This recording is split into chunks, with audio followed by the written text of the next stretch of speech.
एक घर के मोबाइल नंबर पर एक रॉन्ग नंबर से कॉल आई। घर की एक औरत ने कॉल रिसीव किया तो सामने से किसी अनजान शख्स की आवाज सुनकर उसने सॉरी रॉन्ग नंबर कहा और ऐसा कहकर कॉल डिस्कनेक्ट कर दिया। उधर कॉल करने वाले ने जब आवाज सुनी तो वो समझ गया कि यह नंबर किसी लड़की का है। अब तो कॉल करने वाला लगातार रीडायल करता रहता है, पर वो औरत कॉल रिसीव नहीं करती। फिर मैसेज का सिलसिला शुरू हो गया। बात तो करो ना, मोबाइल क्यों रिसीव नहीं करती हो? एक बार बात कर लो यार। उस औरत की सास बहुत मक्कार और झगड़ालू थी। इस वाकये के अगले दिन जब मोबाइल की रिंगटोन बजी तो सास ने फोन रिसीव कर लिया। सामने से उस लड़के की आवाज सुनकर वो शॉक्ड रह गई। लड़का बार बार कहता रहा कि जानू, मुझसे बात क्यों नहीं कर रही हो? मेरी बात तो सुनो प्लीज, तुम्हारी आवाज ने मुझे पागल कर दिया है, वगैरह वगैरह। सास ने खामोशी से सुनकर मोबाइल बंद कर दिया। जब रात को उसका बेटा घर आया तो उसे अकेले में बुलाकर बहू पर बदचलनी और अनजान लड़के से फोन पर बात करने का इल्जाम लगाया। पति ने तुरंत बीवी को बुलाकर बुरी तरह से मारना शुरू कर दिया। जब वो उसे बुरी तरह से पीट चुका तो माँ ने मोबाइल उसके हाथ में दिया और कहा कि इसी में नंबर है तुम्हारे बीवी के दोस्त का। पति ने कॉल डिटेल्स चेक की, फिर एक एक करके सारे अनरीड मैसेज पढ़े तो वो गुस्से में बौखला गया। उसने तुरंत बीवी को रस्सी से बांधा और फिर से बेतहाशा पीटने लगा। और उधर माँ ने लड़की के भाई को फोन किया और कहा कि हमने तुम्हारी बहन को अपने दोस्त से मोबाइल पर बात करते हुए और मैसेज करते हुए रंगे हाथ पकड़ा है, जिसने तुम्हारी इज्जत की धज्जियां बिखेर दी। खबर सुनकर तुरंत उस लड़की का भाई और उसकी माँ भी वहां पहुंच गए।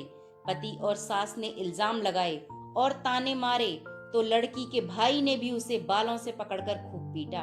लड़की कस्में खाती रही, झूठे इल्जाम के लिए चीखती चिल्लाती रही, अपनी सफाई देती रही। जाहिल और शैतान सास और पति के आगे बेबस रही लड़की की माँ ने अपनी बेटी से कहा कि भारतीय होकर गीता पर हाथ रखकर कसम खाओ। तो उसने नहाकर फौरन सबके सामने गीता पर हाथ रखकर कसम भी खाई, मगर शैतान सास ने इसे भी नकार दिया और कहा कि जो अपने पति से गद्दारी कर सकती है तो उसके लिए गीता की कसम भी कोई मुश्किल काम नहीं है। इसके साथ पति ने वो सारे मैसेजेस उसके भाई को दिखाए जो लड़के ने लड़की को करने के लिए किए थे।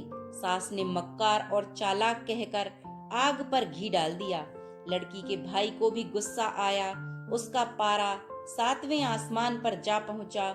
उसने तुरंत पिस्तौल निकाली और लड़की के सर में 4 गोलियां दाग दी। और इस तरह एक रॉन्ग नंबर ने एक खानदान उजाड़ दिया, 3 बच्चों को अनाथ कर दिया।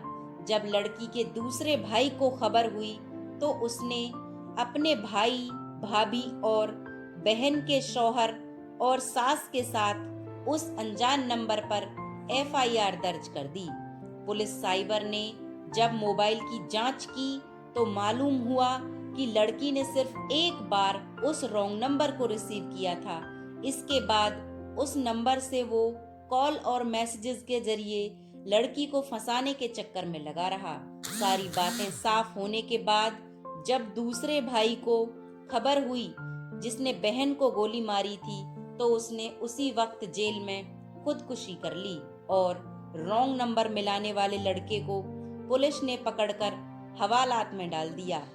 और इस तरह एक रॉन्ग नंबर ने सिर्फ 3 दिनों में एक औरत को उसके 3 बच्चों से पूरी जिंदगी के लिए दूर कर दिया और अगले 13 दिनों के अंदर 3 बच्चे अनाथ और 2 खानदान तबाह और बर्बाद हो चुके थे। जरा सोचिए और बताइए कि इस सब में कसूरवार कौन है? पहला रॉन्ग कॉल वाला, दूसरा सास तीसरा शक्की पति, चौथा गैरतमंद भाई और पांचवा मोबाइल।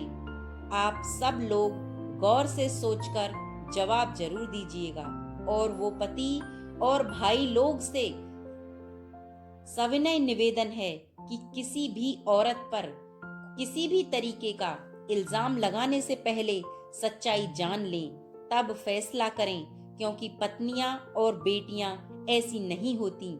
और वो लोग जो रॉन्ग नंबर जानकर भी किसी महिला के पास बार बार फोन करते हैं, उन्हें खुद भी समझना चाहिए कि हमारे घर में भी माँ है, बहन है और बेटियां हैं। सबका सम्मान करें।